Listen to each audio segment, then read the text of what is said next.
Good evening. My name is Milton Granham and I am joined by my colleague Adam Harris. We will be the moderators for this evening's debate.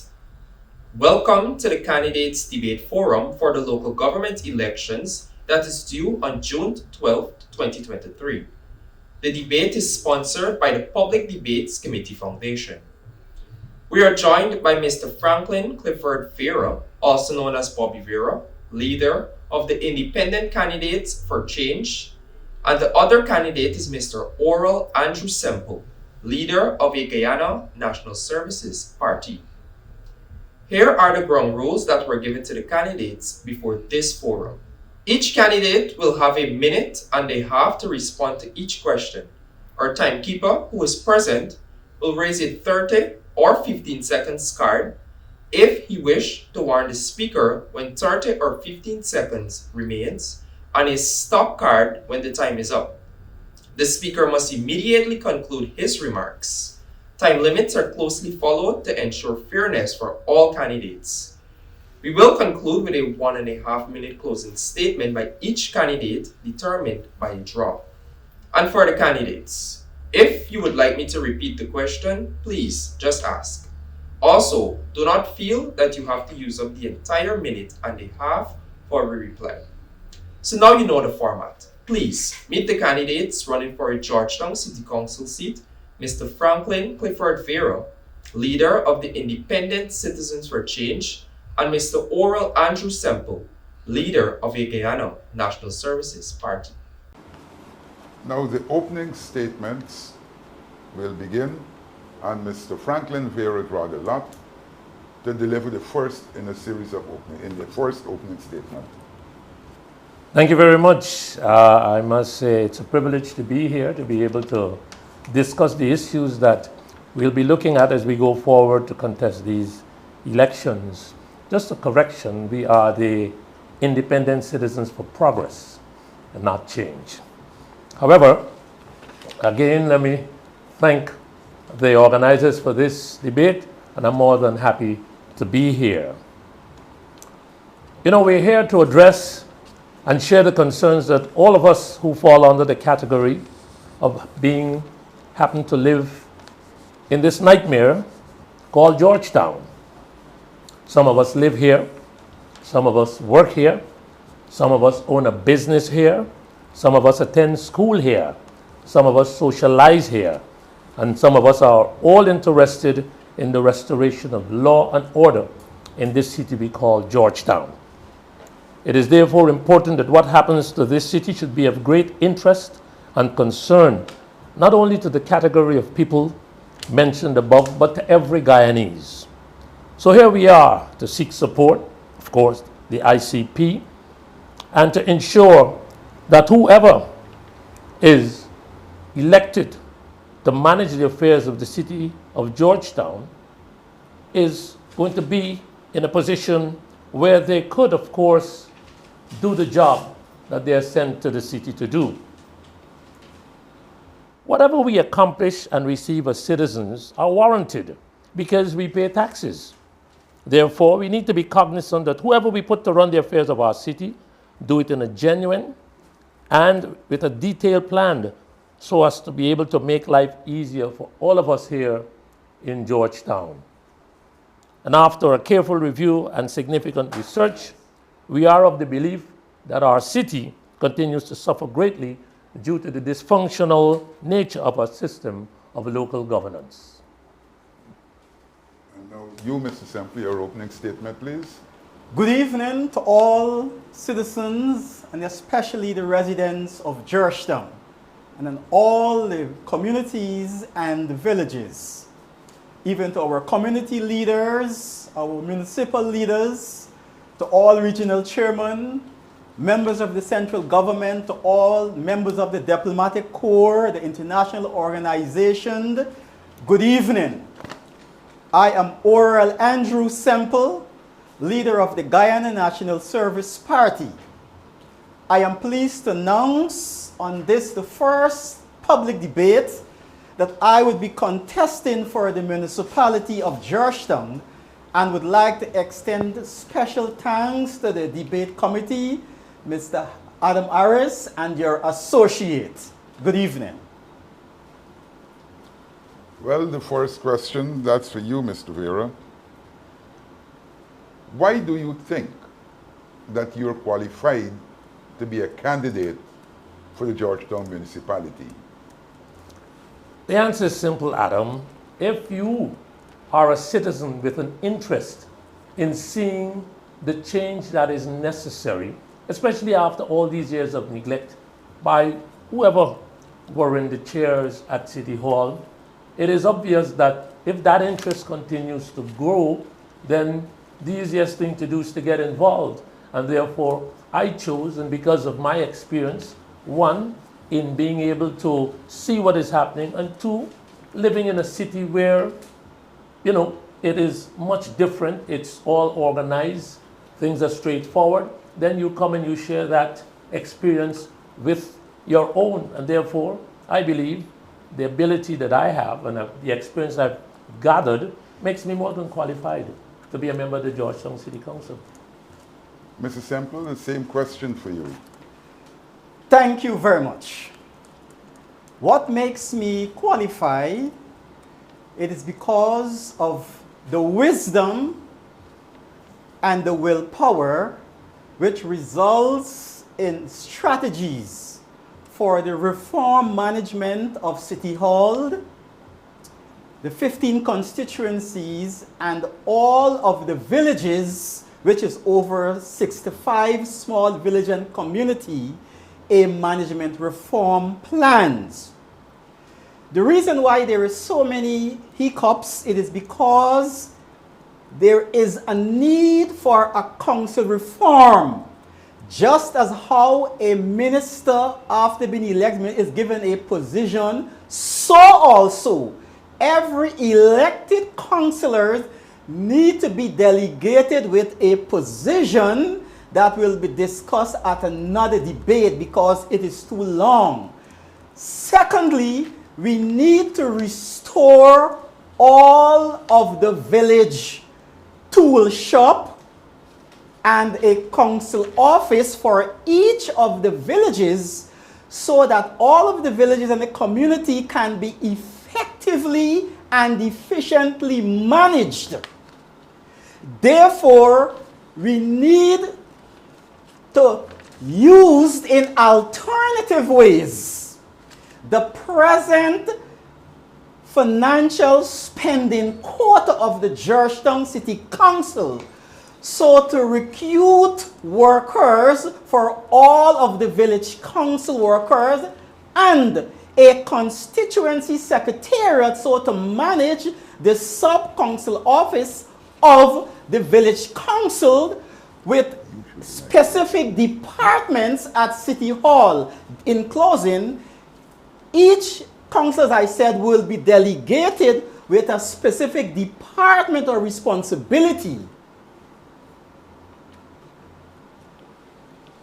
Mr. Vera, if elected, what would be the first item on your agenda to deal with central government? We have a manifesto. And if one are to read a manifesto, or one is to read our manifesto, you'll see exactly what is in our manifesto. And then when you go out and you meet constituents and you chat with them, then you're able to establish whatever levels of priority any particular item or issue will be taken up with central government. In this case, there are two things, and every constituency complains about it: garbage and drainage. And if that is the case, then those are the two main things that we'll start with. We'll start with garbage, how it's going to be disposed of, and then we go to drainage and how we're going to handle the whole situation when it's come to drainage. Thank you. Same question for you, Mr. Semple. Perfect. I agree with Mr. Vera. My first assignment is to meet with His Excellency, the President, so that the office of the mayor can serve as a chief agent to all of the central government ministries, like in New York City Council, London, or Ottawa, which is Canada. This is one of the pivoted role or the fundamental purpose for local authority areas. Not to serve as politicians, but to serve, as I said, as chief agent to the central government and to take all of the offerings passed at the parliamentary level or at the cabinet level and brings it to City Hall so that it can be appropriately and adequately distributed to the citizens within the related local authority area, such as the Georgetown City Council. Therefore, if you have 18 ministries, so also there's supposed to be 18 departments at the related City Hall, such as the public health. And so when Parliament is in progress in session, my mayoral administration will appoint a councillor to Parliament to sit in and to take all the offering and bring it to Parliament, to the City Hall. Thank you. Mr. Vera, the next question has to do with the relationship between your council and the Ministry of Local Government. Now at present, the relationship seems to be tendentious. How do you propose to establish a working relationship with the Ministry of Local Government? Thank you, Adam. First of all, there are laws in Guyana. And within the laws of Guyana, there's what you call Chapter 2801. 2801 specifically illustrates the parameters that the council has and what the Minister of Local Government has. So the first thing that needs to be done and will be established is the understanding that 2801 exists. And therefore, in a cordial discussions, at first, the minister is expected to accept that 2801 gives him or her certain parameters and certain guidelines. It's the same thing that happens with the council. So when you get together with the minister and you sit down, one of the first things that needs to be established is the fact that the laws, 2801 and the various lines in it, which of course gives direction to both parties, and it is clear and it is understood, then there should be no problem thereafter. But the question is, how do you propose to mend the relationship that exists now with the present council and the ministry? Well, as a matter of fact, when a new council gets into office, obviously there's going to be new beginnings. So the relationship with the council presently and the future council will obviously be different, because all the protocols that I just mentioned should be established before, and once those protocols are adhered to, then there shouldn't be a difficulty in establishing cordial relationships with the minister, because one, the minister who has a certain amount of authority as embedded in the Constitution and the laws has authority over lots of things when it comes to local governance and municipalities, etc.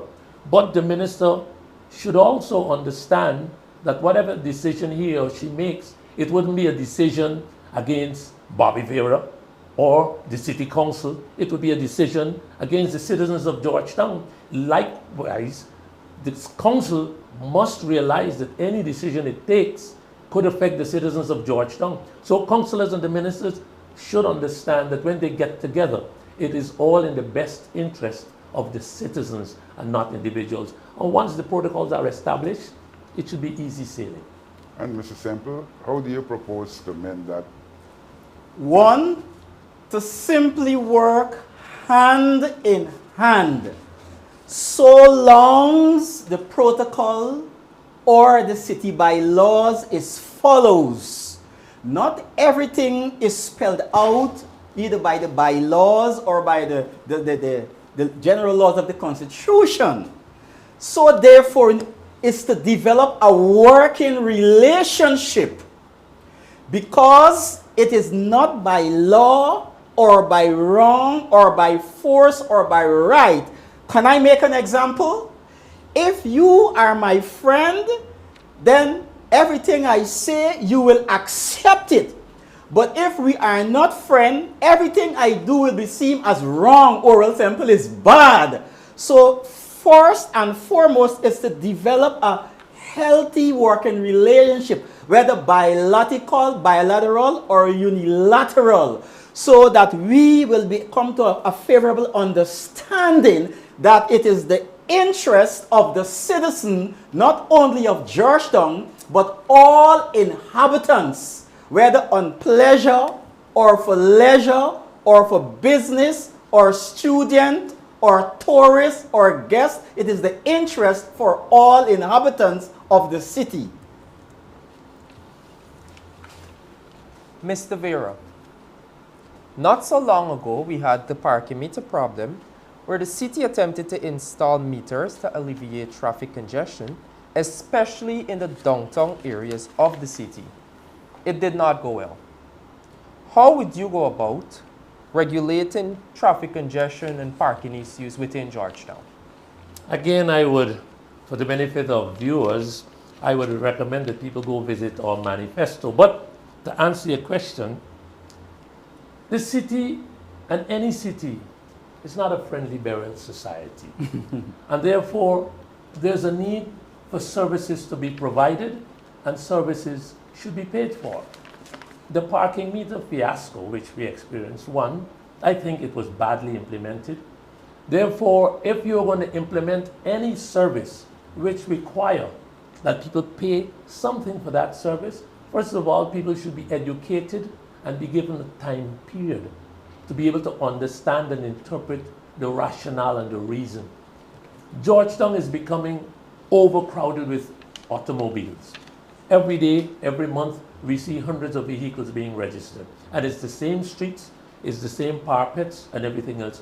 So in order for us to be able to add and increase the capacity for people to be able to park, then you have to put systems in place, extend parapets and so on. Only way you could do that is to get something that will help you cover those costs. And so parking, there will be a little fee, not parking meters. Same question for you, Mr. Sam. Yes, thank you. One of my immediate plans is what I talked about in 2018, is to erect car shelves, which I saw the idea is now being implemented by banks DIH.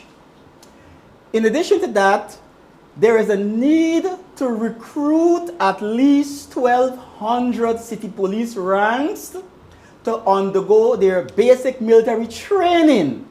And after their military training, those who want to go to their skills area, such as the traffic department, because you are not qualified to be a traffic officer just because you're police. You have to go through a city traffic training department academy. I wrote the New York City Council, they have a traffic academy. And so while on the job, you'll undergo training and then deploy to their skills area, such as the traffic department. And during the day in specific areas, have adequate amount of traffic officers to maintain the pedestrian signs and the traffic signs and so on, when to park, when not to park, and the timings and so forth, because you cannot impose fine on such as single parents with children when to park, but the timings and place. Can I go back? Sure. To the same question? I have a follow-up. Maybe you can answer the follow-up. Yeah, you will go ahead. How soon do you plan to implement the strategies you proposed when, if elected? Are we referring to parking? Correct. Okay. Now, I was going to go back to parking because it's not just extending parapets. My colleague here indicated that, various levels of parking. Obvious, in order to help alleviate the issue and the problems now that we are facing, we'll have to move to what is called multi-level parking. So we'll have to find facilities, first of all, find spaces where you could introduce multi-level parking. So you have to go 4, 5, 6 stories up in the air with parking. And that's one of the things that we're looking at. there are lots of empty spaces in Georgetown. Spaces owned by persons who may have migrated, who are not alive and all of that. The plan is to approach these persons so that these spaces could be utilized to help to alleviate parking. One of the other things we talked about, since we were on the point of parking, is utilizing somewhere like Durban Park. Okay. Durban Park could accommodate over 1,500 vehicles. It could be set up on the tarmac as a parking lot where persons who live, for example, like out of town, could come and park at Durban Park with the adequate security and then jump in a bus and take them, which goes around the town. And that in itself will help to alleviate the parking issues and the problems that we are facing in Georgetown. So we have to look at it in a pragmatic way, but at the same time ensure that it is viable enough for the city to be able to maintain such services. And the only way you could do it is to ensure that there's security, but there's some fee that is paid. So the for question service. is, how long after being elected do you? The first thing, when we get into council, one of the things we'll do is to establish a time period for the implementation of any service, any change of service, because people don't adopt a change just like that. So our plan is to do anything that we're going to implement is from the 1st of January 2024. People will have 6 months to digest, understand the rationale. They'll be educated as to how it will be done. And once that's done, January 1st, 2024, that's the time and the period. Anything that we implement will commence. How about you, Mr. Semple? On the first day in my office as mayor is to establish a general public transportation committee. And that committee now will choose a chairman, a deputy chairman, a senior director, and committee members for the immediate groundwork. Because if you leave it, it's going to go on, and it will never be implemented.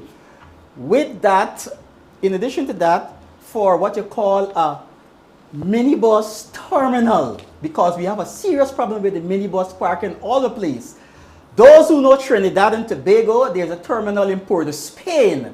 It's so beautifully arranged, and all of the route will have a lane. So there will be no touting and no robbery, and above you can have booths, tourism glass case booths, and you have the city council clerks and the secretaries and the receptionists that will create jobs immediately, even before we start the infrastructure work. So how long after being elected to office do you plan to implement? The next day. The next day.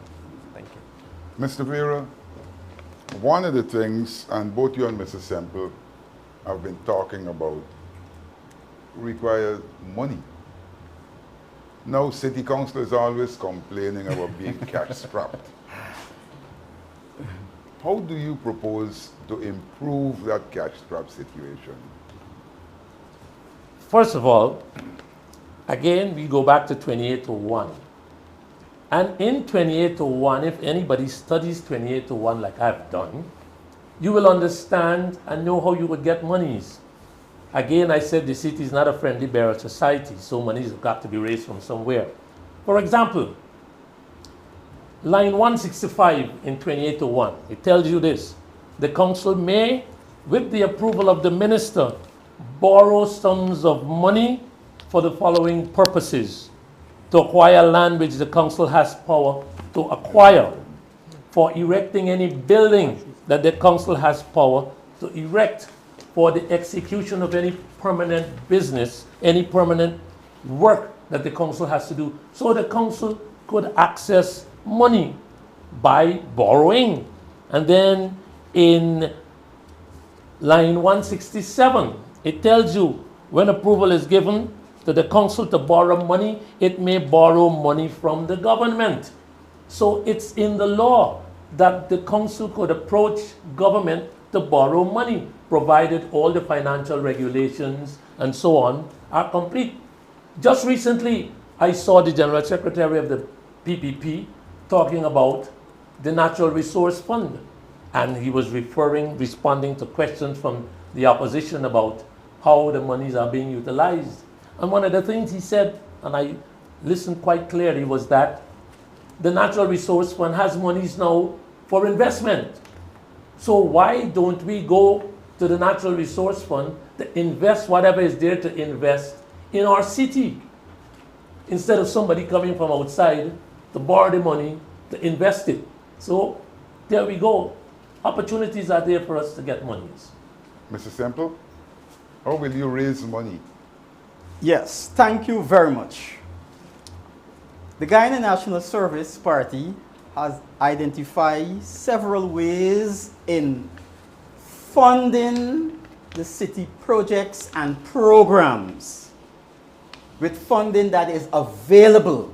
One, through grants, foreign fund for a local initiative, prosperity fund from all embassies and consulates, international donors organizations, such as only 2 years ago, the embassy has donated over 10,000 US to the Georgetown City Council to repairing the Starbrick clock, and they sit on it, and the embassy called back for the money. Also, such as bursary and so forth, and non-refundable sponsorship. Fifthly, adaptation of projects and programs, as the NBIC Bank adopted the Promenade Garden. So the mayor and councillors do not have to wait on loans, because you have to pay back loans. And one of my key strategies we will discuss at another debate, because I have several proposals in which can bring in money. Municipal business services. I have 21 municipal business services that will create more than 5,000 jobs the next day for professional jobs, internship, work-study program, and apprentice program on the first week. I see my time is up. All right. Mr. Semple, back to you. You spoke about creating jobs. Yes. Can you outline some of these jobs you plan to create within the 5,000? Yes. It is simply known as what I will do is to use the existing financial spending quota. Spending quota means which is allowed already by the central government. So you don't have to go back. And that spending quota, between $1 to $300 million is being spent every month to the contractors them. Can I ask you a separate question? Yes, to the contractors them, and still the city is not clean. So what I will do is just take 100 million. Yes. You listen to me carefully now. Only $100 million from that $300 million to recruit immediately a minimum of 100,000 workers, and from only 65, the minimum wage is 70, it can be raised to $100,000 minimum wages take home, and so that you can recruit many workers, such as workers, drain maintenance, pavement maintenance, street maintenance, electrical posts, garbage, plumbers, masoners, and roofers, for all the municipal markets to maintain, all the malls, all the community centers, the clinics, to restore the community college, because every city council needs to operate a community college, which is a 2 years associate degree, also a municipal hospital, and much more. I want to talk a lot more, but I see my time is up. Good. Thank you, Mr. Semple. Could I do a No, rebuttal Mr. here? Vera, not yet. Here. Let's talk about restoring a lot of facilities in the city.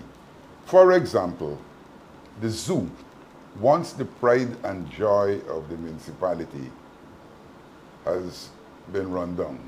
National Park, run down. Some of the monuments not being cared for, they're no longer the places to attract tourists. how much emphasis would you place on restoring a lot of these city sites that have gone into disrepair? Well, Adam, thanks. One of the first things that needs to be recognized is that nowadays attention is not paid to monuments, historical sites, heritage facilities and all of that. So one of the things I believe should happen is that anything within the confines of the 15 constituencies within Georgetown, especially if it's historical, should fall under the purview of the mayor and city council. Whether it's the Independence Arch, whether it's the 1763 monument, whatever it is. And within that, once it is being maintained by the city and you want to attract tourists, then there needs to be a small heritage tourism department embedded within the operations of the city council, so that people who come would be able to join a tram and go around to identified areas, of course with heritage background, and they'll be able to observe. There's some places within the city that, controlled by the city council, may not happen. Places like the zoological park, the national park, that falls under the Ministry of Natural Resources, I think it is. So, but in any event, if the negotiations could go on and the city and the whole outlook is adopted and changed by both central government and the council, I'm sure amicable agreements could be gotten to where you could do and see all these things materialize. The Independence Arch, which is so significant to Guyana's independence. We just celebrated 57 years. Lots of people don't even recognize and understand the importance. The council gets it, it is maintained, secure, and in a proper way. Mrs. Semple?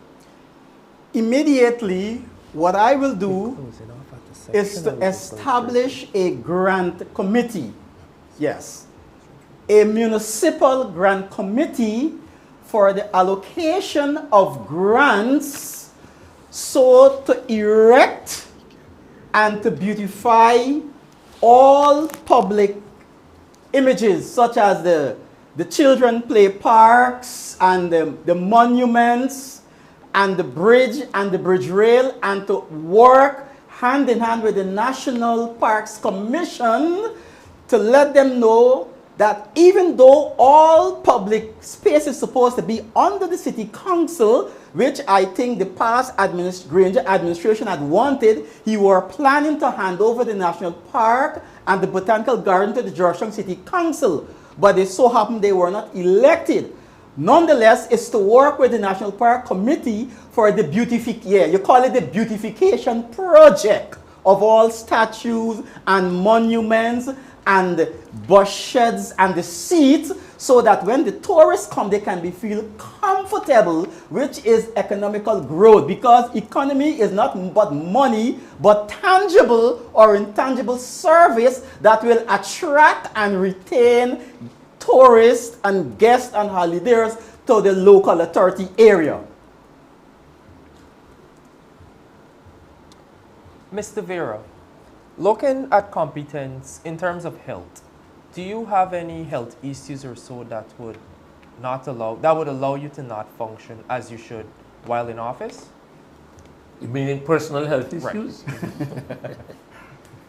Every person has some challenge health-wise, and I wouldn't sugarcoat mine. I am diabetic. I'm hypertensive, but I'm on medication, and I think that allows me to be able to function and serve as effective as I do right now. There are no challenges. I walk in the mornings. I feel good. I wake up at 4 o'clock every morning, and I go until sometimes at midnight at night before I go back. So if I had any significant challenges, yes, it would have been a deterrent. But as it is now, I'm fine. I'm good, and I'm healthy enough to be a part of the Georgetown City Council. Same question. Well, as Mr. Vera said, my health issue is that sometimes I'm become too anxious, because being too anxious is unhealthy, Mr. Vera, which you know that. So I need to control myself and don't be too anxious and try to please everybody. Thank you. Well, don't be too anxious tonight. Yeah. We don't want to take you out. Yes. Now, just for the records, about 60% of Guyanese are diabetic and hypertensive. So you're not alone. There you go. Exactly. One of the questions I want to ask both of you, and it has to do with the collection of rates and taxes. City Hall collects about 30% of the rate and taxes due. And this is largely because it has not been able to increase rates. Some large businesses have gone up and they're paying residential rates and all of that. Yes. How do you propose to address that situation? You know, Adam, in the world of local lingo, we say do for do. So, yes, there is an issue, and this has been a challenge over the years by the City Council. Once the council fortifies itself and it outlines to the citizens the services that it will be providing, I'm talking about the council now that I would be a part of. I don't know if my good buddy here will be a part of that council, but I will be. But one of the things we want to do, or we would like to do, is first of all establish the services. Remember, I spoke about the time period, the 6-month time period, where you will give people the opportunity to come to scratch, to come to grips with whatever outstandings exist. Because if you want to provide the services, you can't just ask people to jump and increase taxes and pay taxes if they don't see the services exist. People have got to wait 2 and 3 weeks now for their garbage to be removed. So you can't go hounding them down to pay their taxes, but then the garbage sits on the street. When you are able to purchase garbage trucks and garbage is picked up in a timely manner, and so the services are there, then you could go now to the building owners and operators and say, look, we've put these in place now, we expect you to come forward. If that doesn't happen, there's always the legal way to go and challenge people. Yes. First and foremost, as I said last week, is to establish a general rates and tax department with a director at City Hall to a constituency rates and tax officer or liaison for the 15 constituencies that will be located in the constituency offices, and in each major villages there will also be a rates and tax liaison officer. So if there is 60 villages and 15 constituencies, there'll be 60, there's 75 and 176 rates and tax officer to manage the Georgetown City Council Rates and Tax Committee, especially for the Brazilians business community, the Chinese business community, and the Portuguese business community that need to pay tax to the state through the Georgetown City Council. In this way, you will be able to rake in billions. No, I would say recover. We will be able to recover and to rake in billions of dollars.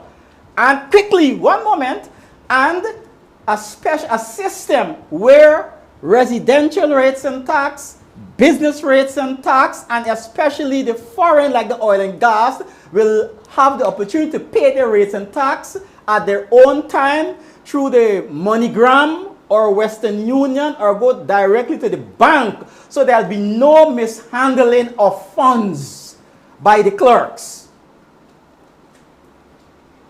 Thank you. Mr. Vera, and the same question for you, Mr. Semple. What changes or implementations would you like to see to the education system in Guyana? The education system has got a department or a ministry which has responsibility to see policies, programs implemented. As a council, however, our focus will be primarily on educating the citizens on services, expectations, and that direction is which we will follow. General education, as I mentioned, is a responsibility of central government, by extension the Ministry of Education, and therefore we shouldn't try to jostle with each other when it comes to what the council has responsibility for and something that the central government has responsibility for. So therefore, I think it would be kind of out of line to try to go and fixing things in the education system when the ministry does its syllabuses and plans and everything else. So I think the only education that the council should get involved with is educating people to what the services will be provided by or for and what their expectations will be in terms of getting those services effectively done. Education, yes. 6 months, educate people to what will happen. Everybody, vendors, everybody. You meet with everybody, businesses and otherwise. And that's part of the education process.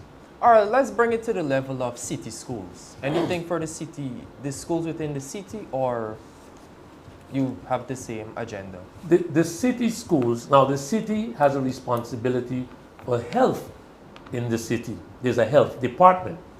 In that area, the health department should undertake the responsibility of ensuring that environmental issues and so on around schools are intact. Even though there's a health ministry, the city has a responsibility when it comes to the health of citizens and so on. And therefore, that is an area, yes, the city could take a look at it and apply whatever things they think that are necessary and important.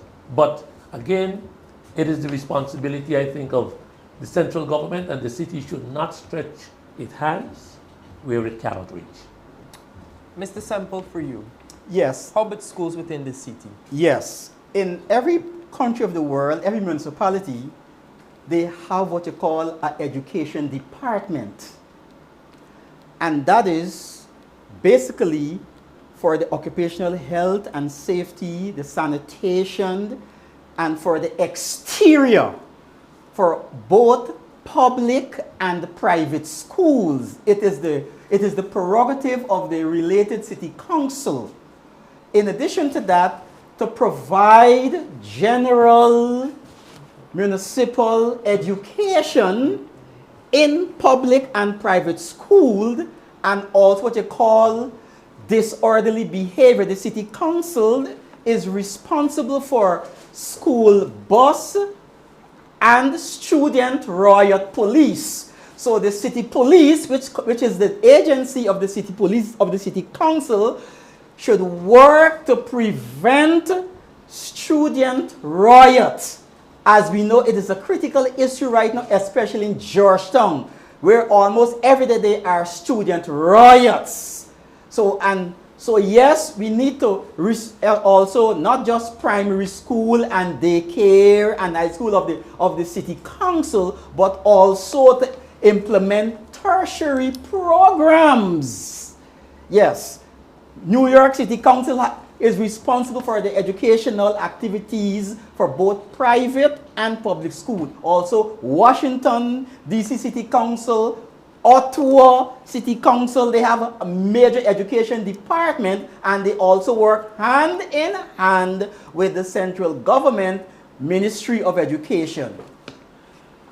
The question for both of you, and there has been a lot. Adam, before we go, I think we need to clarify something. Mr. Semple making some points and so on, and it could be confusing if people don't understand what is it he's talking about. Now, for example, he's making reference to New York and Canada and so on. Now, the cities and how they function and operate are totally different to Georgetown. In the United States, there's the federal government, there's state governments, and there's city governments. And every department or every area has its own functions which it has responsibility for. In New York, for example, the New York state has a responsibility for certain levels of education within the state. New York City has certain parameters. So there's a commissioner of education, a commissioner of health. So it's not like it is here in Georgetown. So we shouldn't mix up the two and get people all confused as to why Georgetown is not like New York City. In New York City, you elect the mayor. In Georgetown, the council elects the mayor. So it's the whole laws and everything are different. I just wanted to clarify that I was going to get to that. Now, in Georgetown, the city police should have priority over police matters in the city. But that is not the case. And Chapter 2801, of which you speak, details the role of the city police. Yet, we find that there have been times when the regular police, for example, arrested the chief citizen, the man who has control of the city. Now, what will you do to ensure that the rules, the norms are maintained, rather than to allow what I would consider the bullying of the municipal police by the regular police? You know, Adam, as you said, if you refer to 2801, 2801 gives the city and the police department of the city responsibility for the security of the Georgetown municipality. In fact, if you go to the police orders and the act which establishes police's responsibility within Georgetown, the city police has authority for security in the city. The national police fills the role of support if it is called upon by the city police to assist in the event of additional forces. So one of the things we plan to do, of course, this is why I said we need a 6-month period where there could be discussions, even if it has to go to the legislature, that Georgetown should now establish a police department, city of Georgetown, with the capacity to have as many persons in their human resource department to be able to execute traffic management, security within all of the constituencies, enough mobility, vehicles, motorcycles, everything like the national police, so that when there's events and anything else in the city, it is the police department within the city of Georgetown that should have the responsibility to ensure that law and order is maintained. If, for some reason, they cannot handle it, then they reach out to the national police for help. But management of traffic and everything should be done by the city's police department. Now, how will you ensure that we get back to that level of prominence for the city police in the city?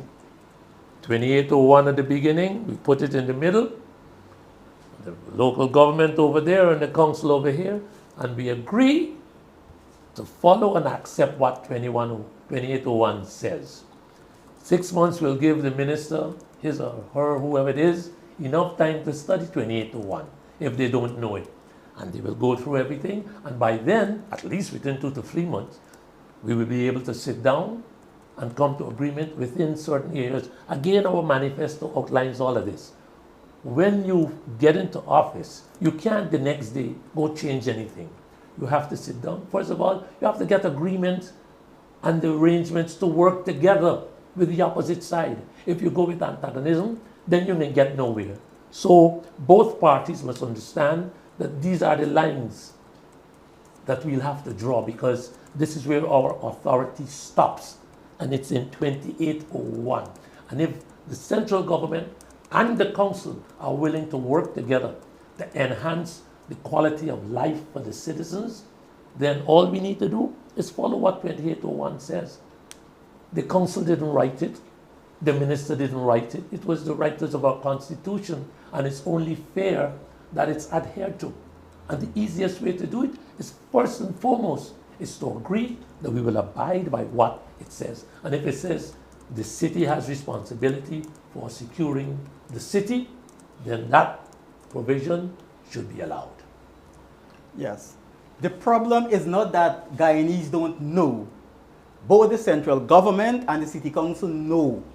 But the issue is that with the succeeding mayors and councillors who are giving up their powers, number one, they were not making procurements for city police vehicles and vans and siren reels and equipment, So they have no equipment to work with. They're understaffed.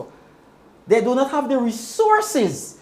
Everyone knows that an ordinary police rank, a private, is equal to that of a sergeant or inspector in the Guyana police force. Everyone knows that. So it is not a matter of ignorance, but the mayor and councillor needs to provide the equipment or the general resources for the city police department to do their work.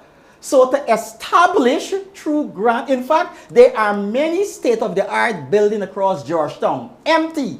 They need to use a spacious building for a separate city central, a central city police headquarters with the detective department or the CID and the traffic department, and in every constituency a state-of-the-art outpost, city police outpost, which is why I said immediately need to recruit a minimum of 1,200 city police immediately. So it is not a matter of ignorance. Everyone knows it. Even the Guyanese police force said because of the city police, they are lack of staff, they're understaffed, they cannot do, they do not have the equipment to respond to crime.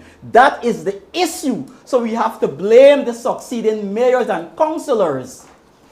And you will change that? Yes!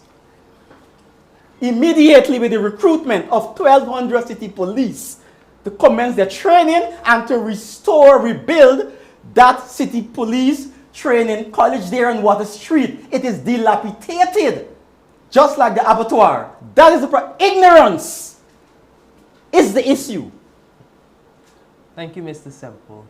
Not to target you or anything, but I want to come back to you. Taking a look at vending within the city. Central government recently began to remove or relocate vendors from in front of the Georgetown Public Hospital as of recent as last year, I think. How do you plan to regulate the issue, which is ongoing for as much as I can remember all the mayors that we had? How do you plan to regulate the issue with vending within the city? To use the city reserve lands, there are many, and to use prefabricated building materials for shopping centers or malls or markets where they would be comfortable even with donations of security equipment and cameras and state-of-the-art stalls that you do not have to pay for. Many city councils, even the 1,000 Canadian municipality, are willing to donate all this equipment, plus the vendors are willing to pay the cost also for the state-of-the-art booths and stall. They are willing to remove, because you look at Demico House, they are using the drain there for the toilets, for the bedroom, for the urinal and private issues, what husband and wife do. When you pass sometimes 4 and 3 in the morning there at Demico House under there, what goes on in a home goes on there at Demico House. As we know, Demico House was a little paradise, that area. You call it Stabrook Square. Yes. So the first thing is to use the city reserve lands for the erecting of malls and markets and so on, and they themselves would gladly go there because, again, you cannot want to deface the city. So, Mr. Semple, what I'm getting from you is that you probably spoke with vendors and so. Every day. In fact, I am pleased to announce one of my my candidate who would want to be councillor once elected is a vendor, even wrote an article in last Friday's Stabrook. Her name is Royda Hatton, and she's a Muslim, and she usually represents the vendors. They are willing to move, they are uncomfortable. In addition to that, one of my plans is to establish what you call a global vendors marketing network, so that they can network with all the other vendors like in other countries through an online vendors magazine and a physical magazine. So in working with my international counterparts, such as maize and so on, to have like showcase and exhibition in those countries, so to promote Guyana natural products and service through our marketing ambassadors. So they are not vendors, they are ambassadors really speaking. So, are you saying that you're going to break down the current stalls that are erected to swap in these new state-of-the-art stalls you're talking about? Firstly, it's to bring in the state-of-the-art stalls or the malls and the unit, and they will have an opportunity to choose. Until then, you cannot take bread out of their mouth like that without a substitute. So not all of them are willing to relocate. All will relocate it voluntarily because, can I make an example? Even though, yes. If a child seems to have a razor blade in their hand, playing with the razor blade, you cannot go and pull the blade out of their hand. You have to show them a nice apple, shining apple, and they themselves are going to gladly lose the razor and go and hold on onto the apple. So it's not what I will do, but it's how it will be done, and they themselves would happily go. Thank you. Mr. Vera, similar question. Let me read the question again. How do you plan to regulate the issue of vending in the city? First of all, I'm in no illusion. And I understand what is important when it comes to vending and where we are at today. And therefore we need to go at it in a very pragmatic way. One of the things that we have done, and I think my good friend here might have been studying our manifesto a little bit, because he's talked about some of the things that we do have. Now, here's what we plan to do. We've already examined and know exactly where we could go find the units, maybe similar to what he's talking about. But you first have to interact with the vendors. You need to meet them, understand what are their needs, what are their concerns. And this is why I continue to say 6 months. Now, within that period, we will be looking at establishing vending booths. They're specially made vending booths, which are available, which we could find in a week. They come in sizes. They come in 6 feet, 10 feet, 12 feet, and even 24 feet. All you do is you put them together.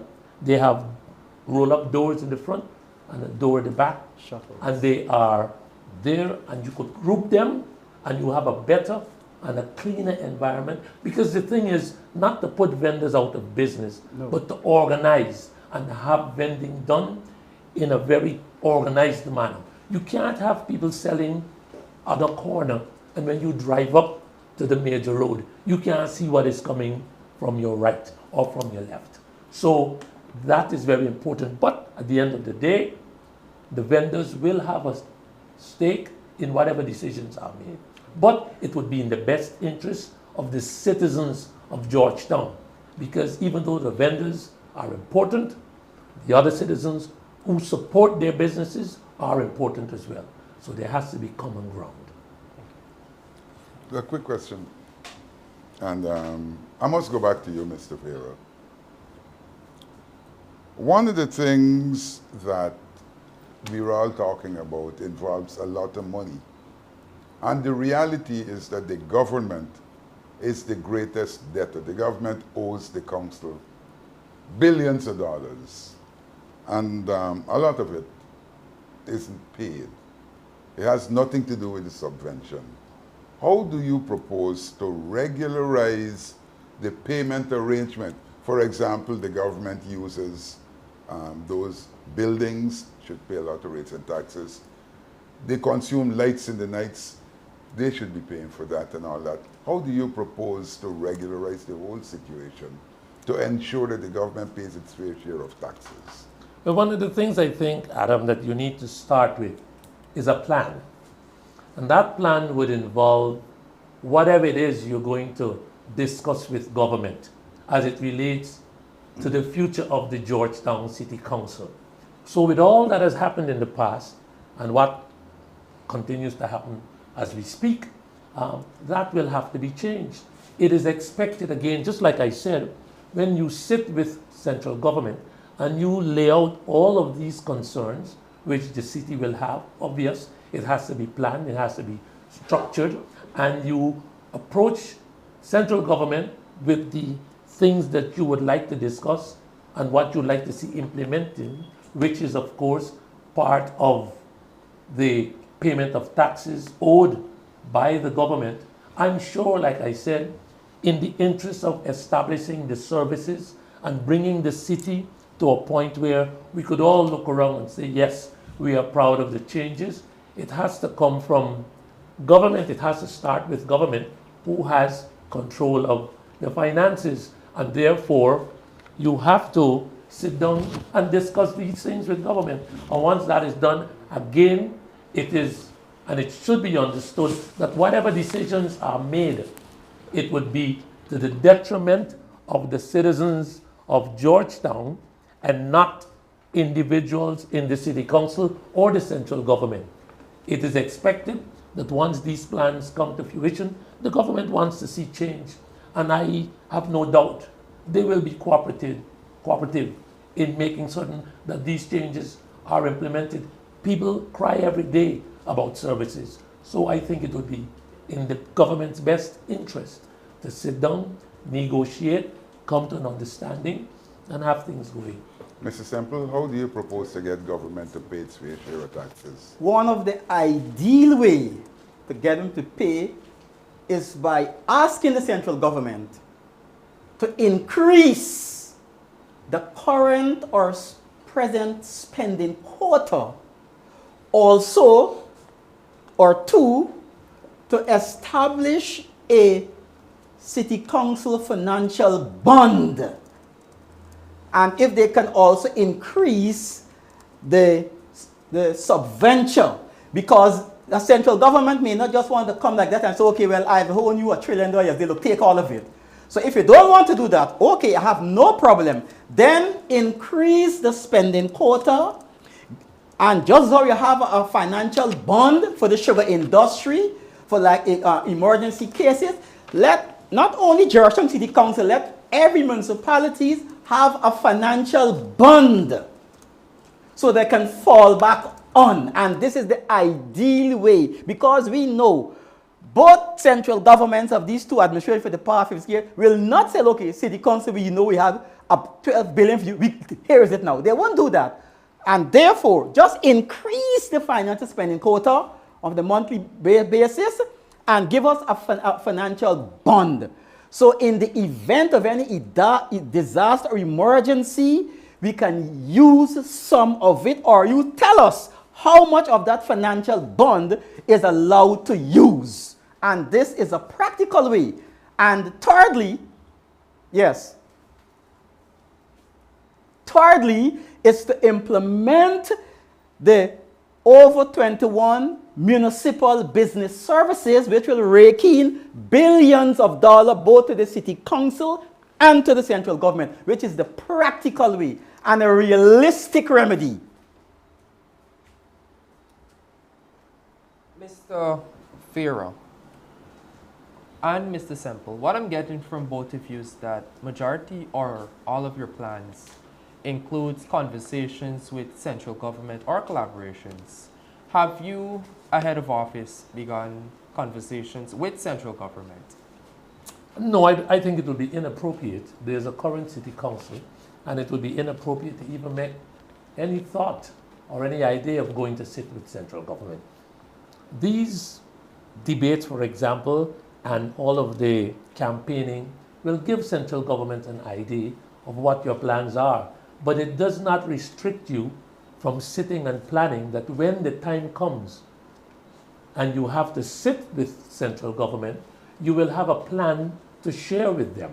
You can't go sharing a plan with central government now and you're not in the council.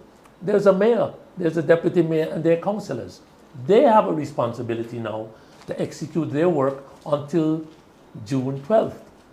If and when, and I didn't even say if, when we get in the council, we will have, just like I have a detailed plan that I could rattle off, we will have a detailed plan when we meet to share with central government and say, this is what we foresee, these are our plans, these are our objectives, and we hope you'll be able to work with us as we look to achieve it. You will have some time to study it. If you want to comment or you want to make suggestions, we will be open. The bottom line is, this whole thing about central governance is about the locals. That's why it's called local governance or local government. It's about the people, and it's not about the politicians, the individuals, nor the groups. It's about the citizens, in this instance, of Georgetown. That's, at the end of the day, who should be the beneficiaries. Thank you. Mr. Semple, same question. Yes. How have conversations started with central More government? than that, 2 years ago, I wrote the central government, the president, and the Minister of Parliament, Dale Teixeira. She responded to me and she said, well done, well articulated. And once, so be it that the citizens of Georgetown elected the Guyanese National Service, they would be willing to work with the Guyanese National Service. Secondly, on the day of the enveloping and folding of the ballot box for the armed forces, the Honorable Past Minister, Mr. Clement Henry, Rui, we met face to face, but there were no in detail exposure. And just say congratulations, and I hope you make it this time different from the 2018 local government elections, because they view my program on every week, and he said he goes out for it. He says, well done, and give me congratulations. That's all. Okay, gentlemen, we've come to the part where we can ask you to make your closing statements. We'll start with you, Mr. Semple. Yes, thank you very much. My closing statement is a solemn assurance to all the voters of the Georgetown municipality. I do promise you that my mayoral administration will make a unique asset and a valuable contribution and a tangible service to all of you, the residents, especially the voters of the Georgetown municipality, to all residents of all of the villages, from Agricola to Kingston, and from Cummins Lodge to North Rumvelt to South Rumvelt to Kitty to West Rumvelt, North Rumvelt, the All Boys Town and Charlestown, Bel Air Park, Bel Air Spring, Bel Air Gardens, Wortmanville, Lodge and Work and Rust, all of Campbellville. I promise you that my mayoral administration will make a unique asset and a forever life-changing experience in all the lives of fathers, single parents, graduates of high school, technical institute, colleges and university, and especially to all of our young men and young women who are unemployed. My mayoral administration, job creation, it is for you especially. Thank you and good evening. Thank you. Let me thank Mr. Semple, it is, right? Yes. Mr. Semple, for your participation. But in closing, let me say that the Independent Citizens for Progress will be fielding a list of candidates to contest in these local government elections in District 4, the municipality of Georgetown. So when we're elected, we can immediately sit and work with the government to have these plans and objectives implemented without a fight or political prejudice. Our aspirations and objectives are varied and includes many plans, some of which may already exist for the development of our city. So as we seek your support, we look forward to your confidence in our list of candidates, which comprises a wide cross-section of our citizenry. And you can be rest assured that the Independent Citizens for Progress will work in the best interest of the city of Georgetown. The ICP, which is our acronym, is willing, ready, and able to forge ahead with the plans as stated in our manifesto. The question is, will you, therefore, or are you ready to be a part of this team, which will later be able to boast that you were instrumental in restoring our capital city to the once referred to Garden City? why not let us accept the challenge and leave for our youths, our future ambassadors, a legacy of a clean, green, and beautiful Georgetown once more. We look forward to the enthusiasm and working spirit of all by joining us on this journey. This is the ICP. Let me therefore thank you wholeheartedly in advance as we again seek your support in helping to make the difference in establishing a rebranded Georgetown, Guyana. And lastly, remember, you have to vote twice. It's on your ballot, the constituency candidate and the first past the post. One will be a picture and the other will be the symbol. Our symbol is the Stabroek Market with the sun shining brilliantly over it. When you go to the polling places on June 12th, make certain and remember that the place to place your ballot is next to this symbol. The symbol with the Stabroek Market and the sun shining over it. Thank you very much, and I hope you enjoy this debate. Until next time. Thank you. With that, we have come to the end of our debate session. We thank you, our candidates, for your participation tonight and for your willingness to run for this important office of Georgetown City Council. Good luck to you both.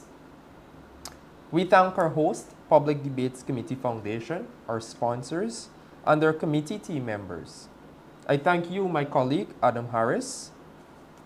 And we also thank you, the audience, for tuning in and listening to this debate, the first of many more to come to you for your information and guidance. We also thank the broadcasters for bringing this debate to you. You can now go to pdcf.club for further information. This debate can also be found on social media platforms.